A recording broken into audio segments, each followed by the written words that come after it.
나이다. 전능하사 천지를 만드신 하나님 아버지를 내가 믿사오며 그 외아들 우리 주 예수 그리스도를 믿사오니 이는 성령으로 잉태하사 동정녀 마리아에게 나시고 본디오 빌라도에게 고난을 받으사 십자가에 못 박혀 죽으시고 장사한 지 사흘 만에 죽은 자 가운데서 다시 살아나시며 하늘에 오르사 전능하신 하나님 우편에 앉아 계시다가 저리로서 산 자와 죽은 자를 심판하러 오시리라. 성령을 믿사오며 거룩한 공회와 성도가 서로 교통하는 것과 죄를 사하여 주시는 것과 몸이 다시 사는 것과 영원히 사는 것을 믿사옵나이다. 아멘. 오늘은 에베소서 1장 1절에서 2절 말씀 보도록 하겠습니다. 저희가 지난주에는 수련회 때문에 잠깐 다른 본문을 봤었고 이제는 다시 에베소서 1장 1절에서 2절 말씀 은혜와 평강이 무엇인지에 대해서 말씀을 다루도록 하겠습니다. 에베소서 1장 1절에서 2절 말씀입니다. 함께 읽겠습니다. 시작. 하나님의 뜻으로 말미암아 그리스도 예수의 사도된 바울은 에베소에 있는 성도들과 그리스도 예수 안에 있는 신실한 자들에게 편지하노니 하나님 우리 아버지와 주 예수 그리스도로부터 은혜와 평강이 너희에게 있을지어다. 아멘. 오늘은 이 에베소서 1장 1절에서 2절 말씀 네 번째 시간으로 은혜와 평강이 무엇인지에 대해서 말씀을 드리도록 하겠습니다. 은혜와 평강이 무엇인지, 이 은혜와 평강이라고 하는 것이 무엇인가라고 하는 부분에 있어서 그걸 보기 전에 이 2절 앞부분에 보시면 하나님 우리 아버지와 주 예수 그리스도로부터라고 되어져 있습니다.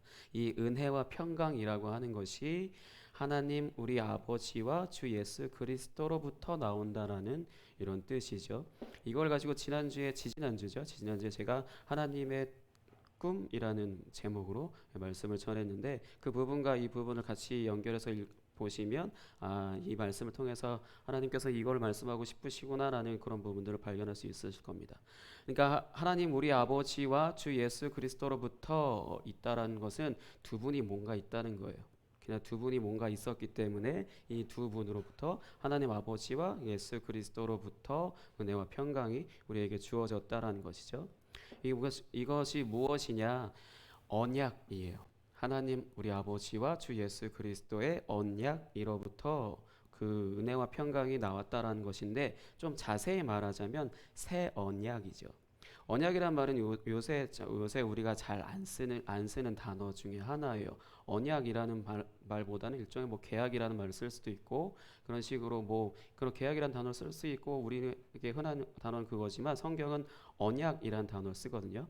말씀 원자에서 말로 서로 약속을 했다 이런 단어이긴 한데 굉장히 성경에는 굉장히 중요한 단어입니다. 이 언약이란 단어가 무슨 의미인지를 알게 된다면은 성경을 계속해서 읽는 데 있어서 막힘이 없이 계속해서 읽을 수 있을 거예요. 왜냐하면 언약이란 말은 자주 나오는데 이게 뭔지도 모르고 그냥 계속해서 읽다 보면은 무언가 우리가 알 수 없는 무언가로부터 같은데 정확히 뭔지 모를 수 있죠.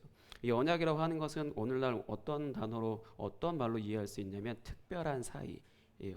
특별한 사이를 말하는 것입니다. 근데 이게 얼마나 특별한 사이를 말하는 것이냐? 그냥 친구 사이 이런 것들을 우리가 무슨 사이 할 때 얘기하잖아요. 친구 사이라고 한다면 딱 친구라고 하는 부분에 있어서 서로에게 이게 가깝다라는 이런 생각을 할 수 있잖아요. 근데 어떤 사이를 말하는 것이냐?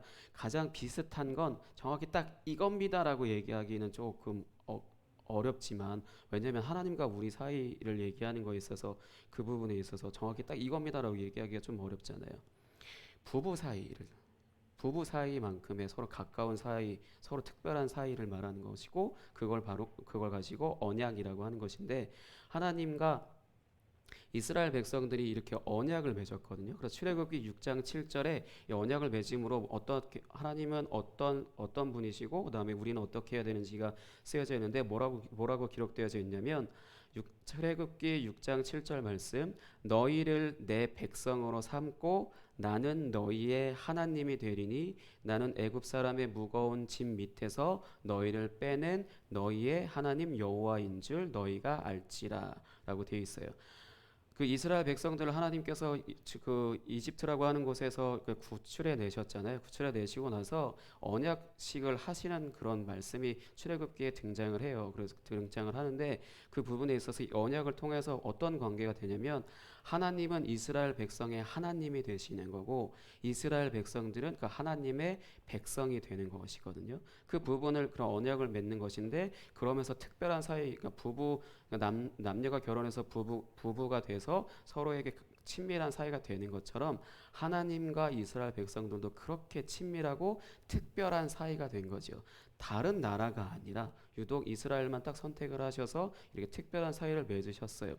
그래서 그런 부분에 있어서 그러니까 남녀가 결혼해서 남자는 남편 노릇을 하고 여자는 아내 노릇을 하는 것처럼 하나님은 이스라엘 백성들에게 하나님 노릇을 하시는 거고 하나님의 역할을 하신다고 할 수 있죠. 하나님의 역할을 하시는 거고 반대로 이스라엘 백성들은 하나님의 백성으로서의 삶을 살아야 하는 거예요.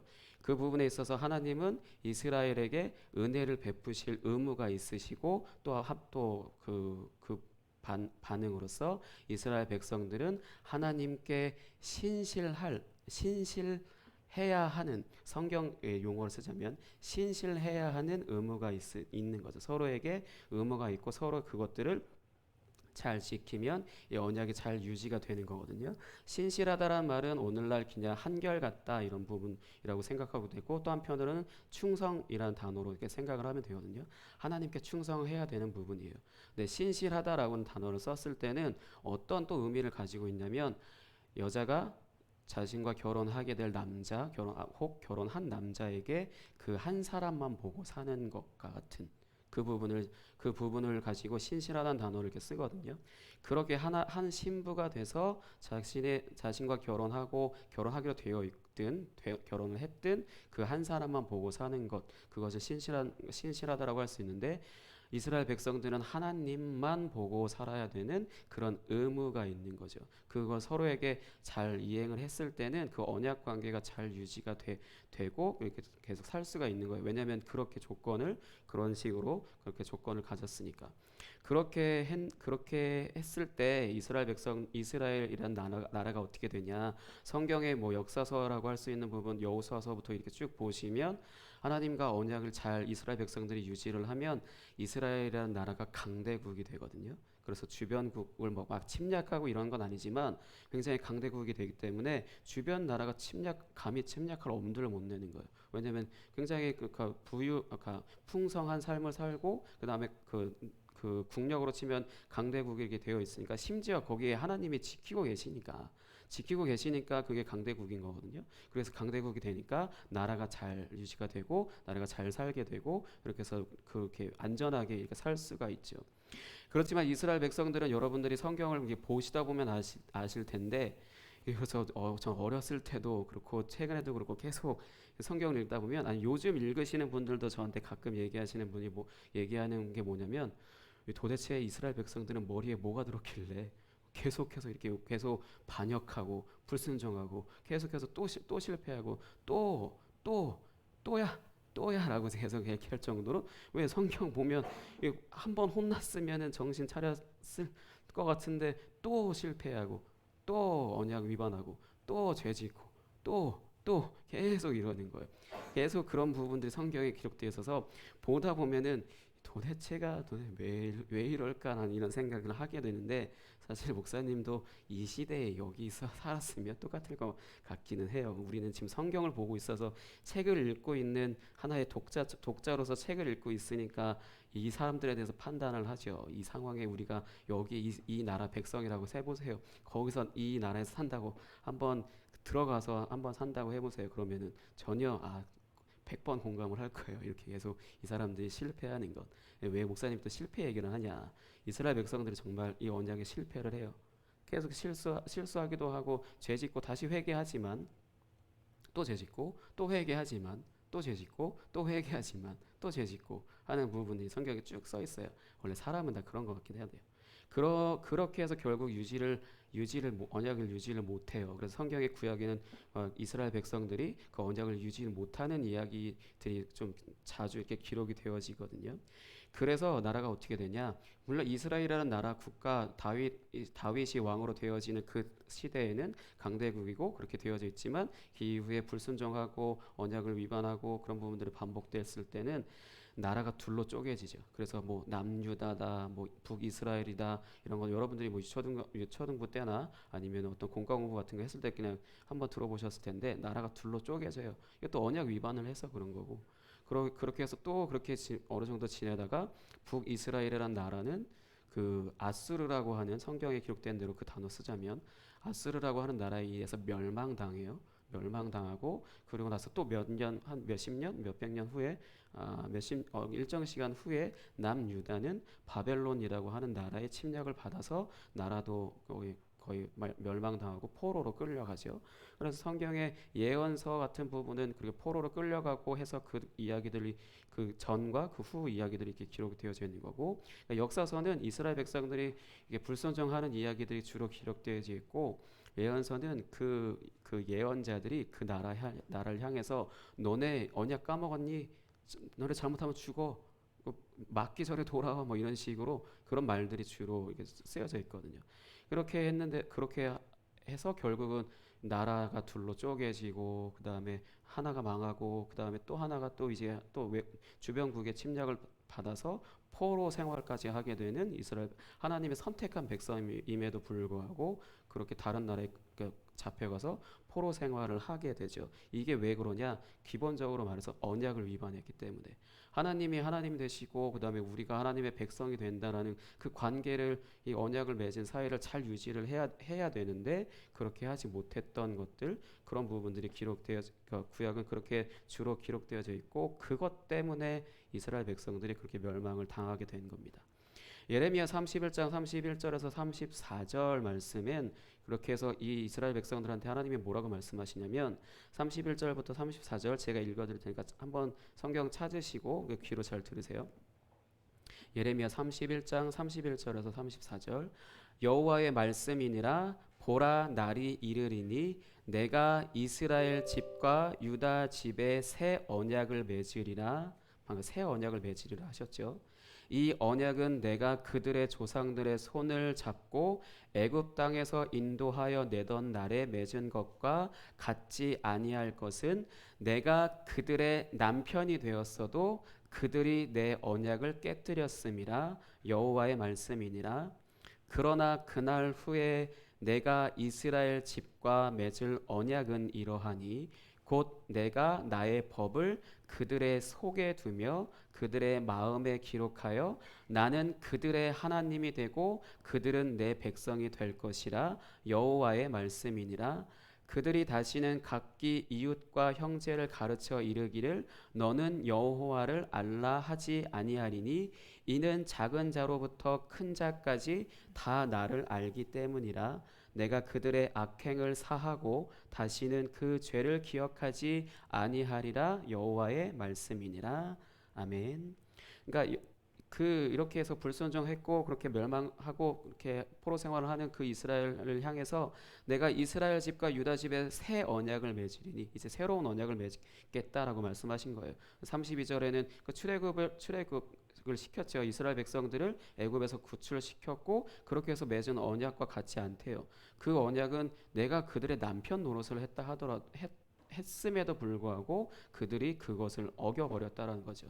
그래서 이제는 새로 언약을 맺겠다라는 거 하는 건데 이거는 뭐냐면 내가 나의 법을 그들의 속에 두며 하나님이 이제 지켜야 될 법을 마음에 새겨 주신다는 거죠. 그 전에 십계명이라고 하는 돌판에 주셨어요. 그래서 이거대로 이게 내가 맺은 언약에 이제 지켜야 되는 거야라는 그렇게 주신 건데 그 돌판으로 써서 주셨거든요. 근데 그게 아니라 그게 눈에 보여지는 것으로 주는 게 아니고 내 마음에 새겨 주겠다는 거죠. 내 마음에 새겨졌기 때문에 34절 내 마음에 새겨졌기 때문에 그들의 하나님이 되고 그들은 내 백성이 된다라고 말씀하신 거고 34절에 좀 특이한 게 그들이 다시는 각기 이웃과 형제를 가르쳐 이르기를 서로 여러분들이 서로에게 얘기해서 여호와를 알라 너는 여호와를 알아 이렇게 얘기하지 않는다라는 거예요. 무슨 말이냐면 이미 그러니까 우리가 공부해서 여호와께서 이러한 분이십니다라는 것들을 이렇게 하지 않아도 된다는 거죠. 왜냐? 내 마음에 기록되어 있으니까. 내 마음에 이미 기록을 하셨기 때문에 그 내가 이미 여호와를 알고 있다는 거죠. 그렇게 된다는 거예요. 그렇게 해서 그렇게 해서 너는 여호와를 알라 하지 아니하리니 이는 작은 자로부터 큰 자까지 다 나를 알기 때문이라. 이미 다 그 마음에 새겨졌기 때문에 이미 여호와를 다 알고 있다는 거죠. 작은 자나 그러니까 어린 아이나 나이가 많은 어떤 그 장로님들이나 이런 분들에 있어서 이거 이미 다 알고 있다는 거예요. 그래서 그렇기 때문에 그래서 내가 그들의 악행을 사하고 다시는 그 죄를 기억하지 아니하리라 여호와의 말씀이니라. 근데 이 새 언약을 그래서 사람과 맺었냐 그게 아니고 사람은 이미 한번 실패했잖아요. 이스라엘이라고 하는 이 실패했기 때문에 이제는 누가 어떻게 맺냐 처음에 말했듯이 하나님과 예수님이 서로 언약을 맺으시는 거예요. 서로 언약을 맺으시는데 그 부분에 있어서 히브리서 8장 7절에서 8절에 뭐라고 써 있냐면 7절 저 첫 언약이 그러니까 구약에서 맺었던 그 언약이 무흠하였더라면 흠이 없었더라면 둘째 것을 요구할 일이 없었으려니와 첫 번째 맺은 그 언약에 흠이 있었다는 거예요. 어떻게 그래서 얼핏 보면 하나님이 그러니까 하신 그 언약이라는 것 자체에 흠이 있는 것처럼 느껴져서 완전하신 하나님이 실수도 하시나 이런 생각을 문득 하게 되는 건데 그게 아니라 사람으로서 지킬 수 없다라는 흠이 있다는 거죠. 그 부분이 사람으로서 지킬 수 없는 그런 거였어요. 왜냐하면 언약에 우리는 10계명만 생각해서 10개라고 생각을 할 텐데 그게 아니라 613개예요. 613개에서 365개는 365개 그다음에 246개 이렇게 해서 613개 이렇게 되어져 있는데 긍정해라 하지 마라. 그러니까 이게 둘로 나뉘거든요. 그렇게 해서 613가지나 되는데 그거를 다 지켜야 되고 그런 부분에서 혹시 못 지키면 하나님이 그냥 일단은 제사라고 하는 부분에 있어서 희생 제사라는 걸 주셔서 이 부분을 유지할 수 있게끔 하셨는데 그게 아무리 그렇다 하더라도 사람이 계속해서 나중에 보면 이 제사만 기대하고 이걸 지킬 생각을 안 하는 거죠. 그래서 계속해서 형식적인 제사만 이렇게 드려지게 되는 그런 흠이 있었던 거죠. 그런 부분에 있어서 하나님께서는 둘째 새로운 언약을 준비하신 거고 그래서 8절 그들의 잘못을 지적하여 말씀하시되 주께서 이르시되 볼지어다 날이 이르리니 내가 이스라엘 집과 유다 집과 더불어 새 언약을 맺으리라.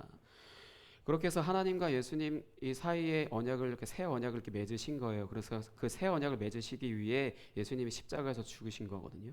예수님이 십자가에서 죽으셨을 때 흘리신 피로 인해서 첫 번째는 이스라엘 백성들과 하나님이 맺으신 언약에는 송아지를 잡아서 그 서로에게 그러니까 피의 언약이라 해서 그렇게 피의 언약을 맺었거든요. 근데 그거를 다시 갱신하기 위해서는 똑같은 것을 반복을 해야 되는 게 있는데 그래서 예수님이 자신의 피를 흘리셔서 언약의 피로서 흘리신 거거든요. 그래서 하나님과 예수님 사이에 언약을 맺게 되신 거고 그 부분에 있어서 우리는 그 예수님을 나의 주님이라고 믿으니까 믿음으로 인해서 그 예수님 안에 들어가 있는 그 안에 속한 사람으로서 그리스도인이라고 하는 그런 정체성을 갖게 되면서 그 새 언약의 그 은혜와 평강이라고 하는 것을 우리가 누릴 수 있게 된 거예요.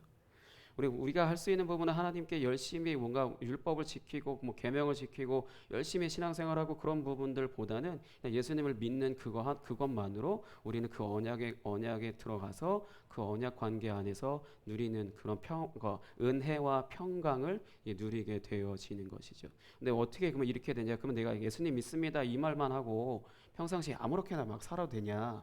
이렇게 질문할 수 있는데 그건 아니라 왜 우리가 예수님을 믿음으로 인해서 이렇게 값없이 그 은혜와 평강을 누릴 수 있게 되냐? 내가 예수님을 진짜로 믿는다라고 한다면은 내가 그 예수님을 믿습니다라는 그 고백이 진짜 하나님 보시기에 올바른 믿음이고 올바른 고백이라면은 그 사도 바울이 쓰는 표현인데 사도 바울이 쓰는 표현인데 예수 그리스도 안으로 들어가게 돼요.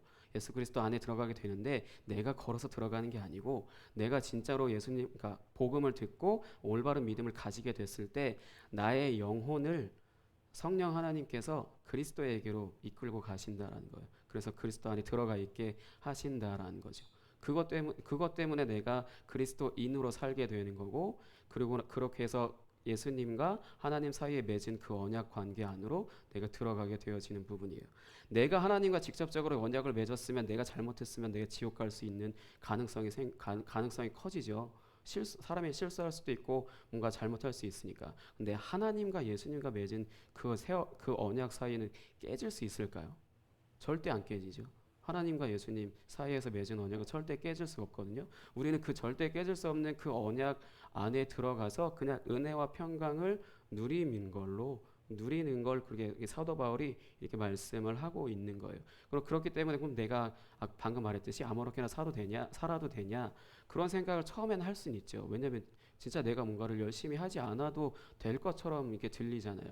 근데 내가 진짜로 예수님을 믿음으로 인해 내가 진짜 그리스도 안으로 들어가게 된다라면은, 내가 어떤 상태가 되는지를 내가 잘 알기 때문에 내가 내 스스로 죄를 지을 수가 없어요. 차마. 왜냐, 나를 이렇게까지 사랑하신다라는데, 나 같은 사람을 내가 뭔데 이렇게까지 하나님이 사랑하시지라는 그런 것들을 날마다 고민하게 되고, 그런 부분에 있어서 계속해서 하나님과의 관계 가운데, 아니 내가 도대체 어떤 사람인데, 내가 뭔데 하나님이 나를 이렇게까지 사랑하시지? 그런 내가 정말 감당할 수 없는 그 사랑을 알아가면 알아갈수록 내가 차마 그분이 나를 위해서 하신 일들, 오늘 나와 함께 하고 계시고 오늘 나를 통하여서 무언가를 하고 계시는 그것들 때문에라도 내가 차마 죄를 지을 생각을 못하지요.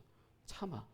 나 혼자 있다 하더라도, 주변에 사람이 없고 나 혼자 있다 하더라도 하나님이 나와 함께하고 계시기 때문에 내가 죄 지을 생각조차 못하게 되고, 내가 다른 사람을 섬기고 싶어지고 내가 저 사람 사랑하고 싶어지고, 그런 생각들이 자연스럽게 생각을 그렇게 되어지는 거예요. 왜냐, 하나님이 나를 그렇게까지 사랑하신다라는 그런 것이기 때문에. 그래서 어떤 그림을 생각하면 되냐면, 예수님이 나를 그냥 품에 안고 계신다라는 것을 상상하시면 돼요. 내가 예수님 안에 들어가 있다라는 것을, 내가 그리스도 예수 안에 있다라는 것, 안고 계신다라는 것, 안고 계신다라는 거예요. 근데 이것만 생각하면 내가 좋을 때만 생각할 수 있고, 그럼 내가 슬픔도 겪고 내가 아픔도 겪고 좌절도 겪고 고통도 겪고 뭐 질병도 있고 뭐 이렇게 해서 힘든데, 그때는 어떻게 되는 거냐라는 질문을 할 수 있잖아요. 뭘 생각하시면 되냐면, 여러분들이 드라마나 영화를 많이 보셨을 텐데, 누군가 한 사람을 위해서 그냥 희생하는 거죠.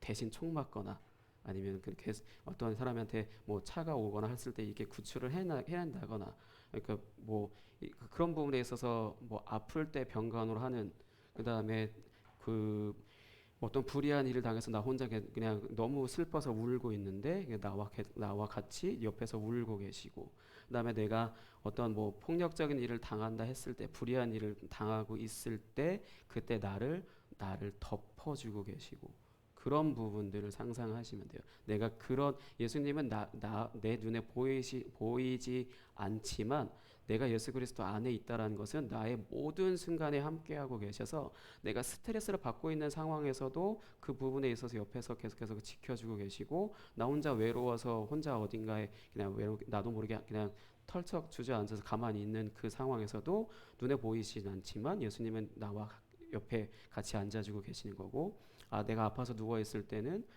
어떤 옆에서 그냥 병간호 해주시는 거고, 어떤 불의한 일을 당할 때는 나를 대신해서 그걸 매를 맞든지 어떤 뭔가를 맞는 어떤 불의한 일을 겪을 때 나 대신 맞아주시는, 같이 맞아주시는 그런 일들을 지금도 하고 계신다는 겁니다. 예수 그리스도 안에 있다라는 것은.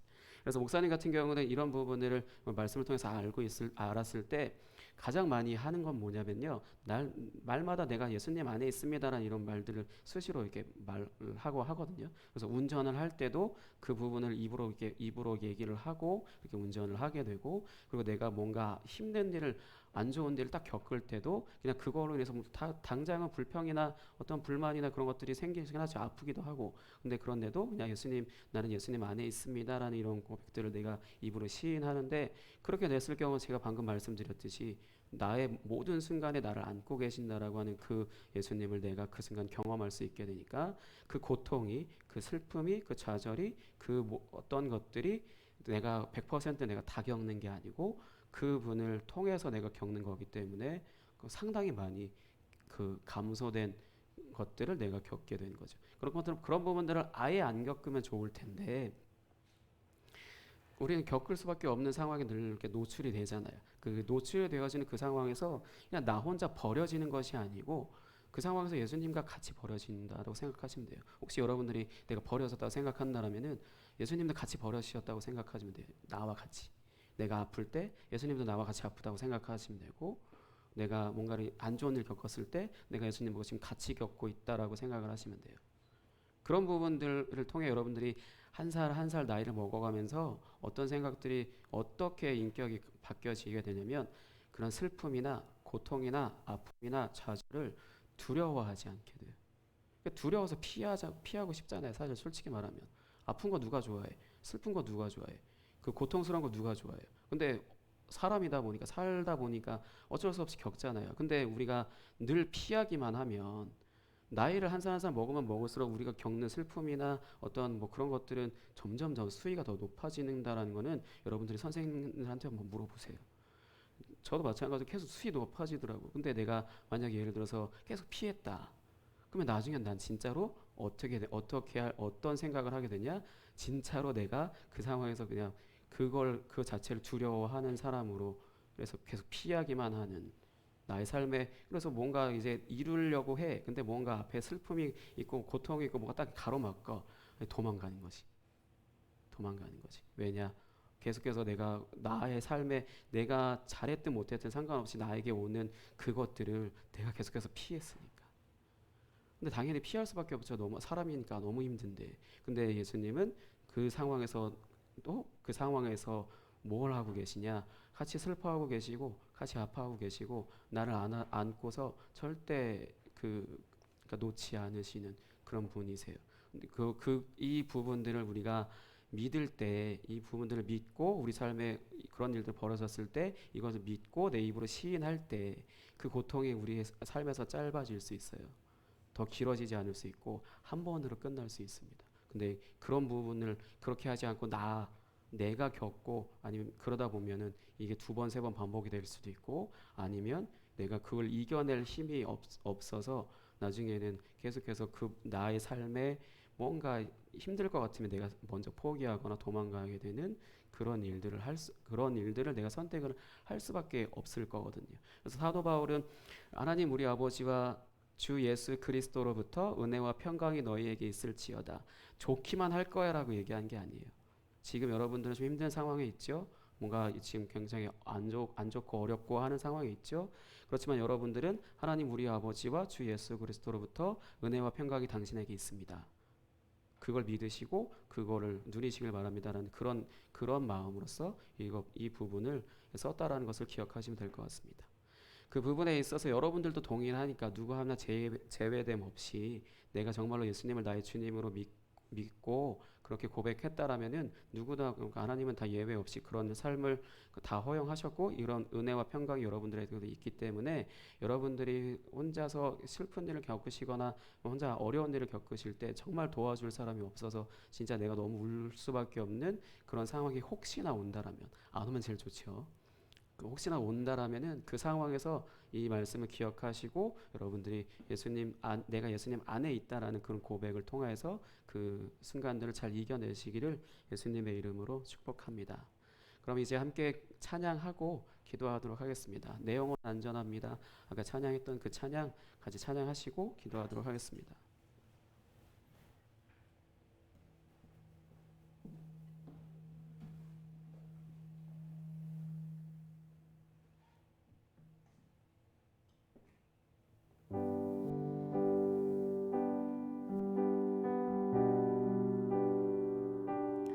내 아버지 그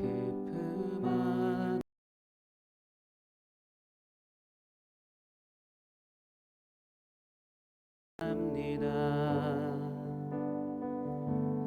주 손길로 내 삶을 안으시니 그 평강이 나를 덮습니다. 내 아버지, 내 아버지, 그 품 안에서 내 영혼은 안전합니다. 주 손길로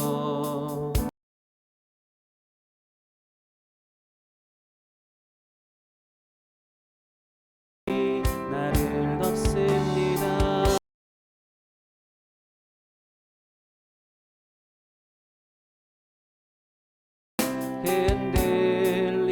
흔들리지만 주 내 안에 거하며 나를 붙드시니 내 생각을 주께로 돌리고 주시는 평강의 옷을 입습니다. 주 약속 안에서 내 영혼 평안에 내 뜻보다 크신 주님의 계획 나 신뢰해 두려움 다 내려놓고 주님만 의지해 주 안에서 내 영혼 안전합니다. 다시 한번 내 아버지, 내 아버지, 그 품 안에서 내 영혼은 안전합니다. 주 손길로 내 삶을 안으시니 그 평강이 나를 덮습니다. 나 비록 넘어지면